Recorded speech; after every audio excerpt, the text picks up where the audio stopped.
मत उठाया करो। आखिर इस पागल खाने में उठकर क्या करूंगी? आपको पता है दादा, ये बाहर की दुनिया से बहुत अच्छा है, लेकिन मैं तो पागल हुई नहीं। मैं तो कभी पागल थी ही नहीं। आपको पता है मैं कौन थी, मैं क्या थी?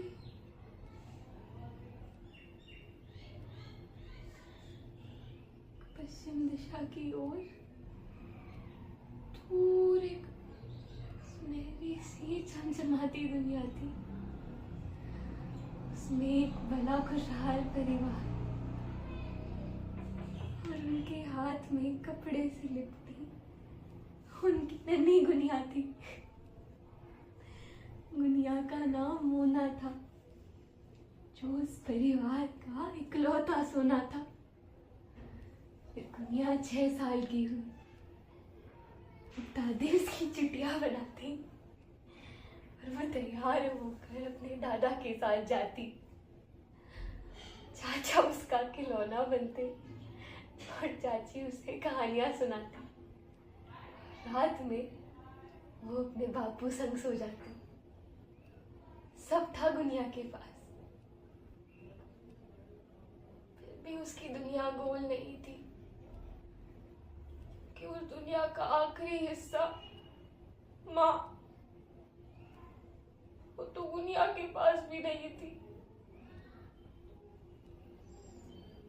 फिर एक दिन गांव में किसी और ने दाखिला लिया। वो गुनिया की चमचमाती दुनिया में थोड़ी कम चमकीली थी, लेकिन फिर भी मेरे बापू ने उसे मेरी माँ का दर्जा दिया। हम गुनिया की दुनिया में बाहर खिलाई थी, क्योंकि पहली बार उसकी चोटी उसकी माँ ने बनाई थी। फिर गुनिया का जन्मदिन आया और जीवन ने उसे 15 का बताया, पर उसके साथ साथ एक अग्नि वर्षा भी लाया,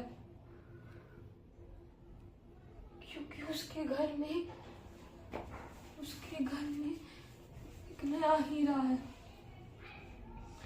अब सोने की कीमत कम हो चुकी थी, गुनिया सबकी आंखों में गुम हो चुकी थी। सारी गलती उसने दाखिले की थी। जब गुनिया वहां की मुखिया थी, तो उसको एक नया राजा लाने की क्या जल्दी थी। उस अग्नि वर्षा ने तांडव फैलाया। जो उसे नहीं जानते थे, उसने उसे भी अपना गुलाम बनाया।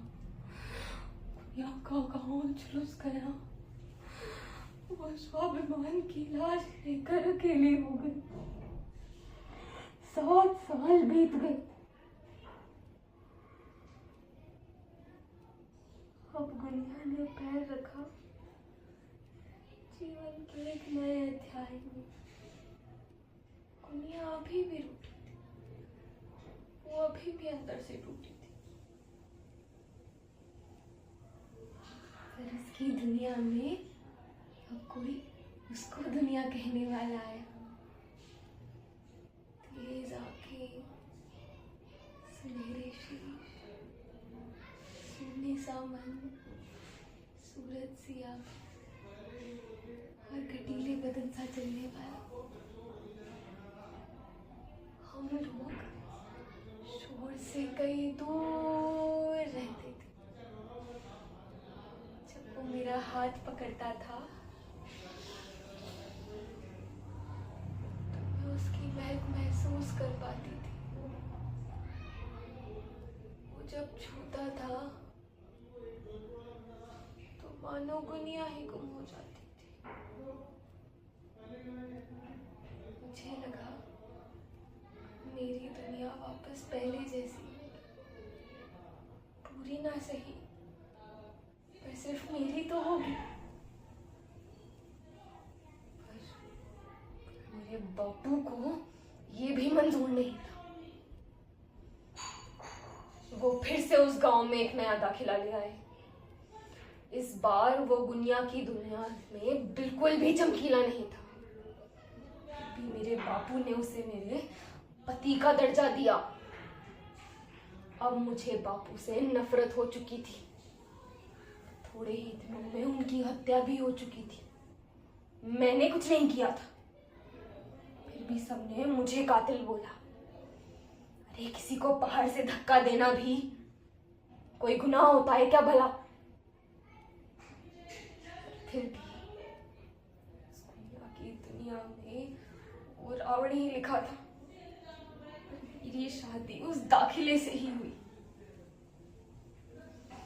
पर उस रात जब वो आया तो अपने साथ साथ और बहरूपीय सन्यासी लाया।